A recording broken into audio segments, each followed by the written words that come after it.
এবার যে মাদার প্ল্যান্টটা দেখাচ্ছেন এটা কি আছে? এটা দাদা তাইওয়ান লং, তাইওয়ানের একটা ভ্যারাইটি, ল্যাংসার একটা ভ্যারাইটি বলা যায়। হ্যাঁ, এই যে সবেদার ওয়েট, এই তিনখানা সবেদা অন্তত 800 গ্রাম ওয়েট হয়ে গেছে। তো বেশ সাইজটা বড় দেখছেন? বড় এটা। হ্যাঁ হ্যাঁ, এই দেখুন Taiwan long. Taiwan long already দাদা আমার হাতছাড়া ছাড়াই বেরিয়ে গেছে, মানে অলরেডি 4 ইঞ্চি লম্বা হয়ে গেছে। স্বাভাবিক, হ্যাঁ। প্রত্যেকটা সবেদা দেখার মতো বড় হয়েছে।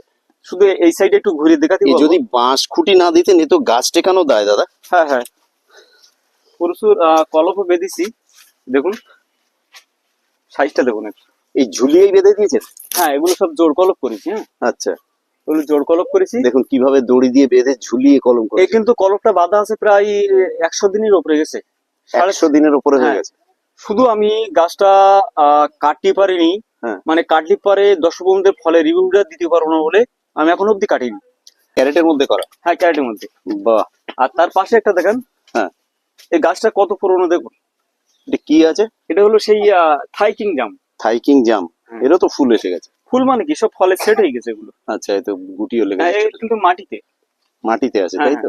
প্রচুর ফুল এসছে। আর আমরা এখান থেকে দেখুন সব ডাল কেটে চারা তৈরি করে নিয়েছি সব, হ্যাঁ, মানে সেটা জোড় কচি কলম পাতা বেরিয়ে গেছে। থাইকিং তাই তো? হ্যাঁ, থাই কিং, থাইকিং যেটা অনেকে কেজি 10 বলে। কেজি 10 বা 10 কেজিও বলছে অনেকে।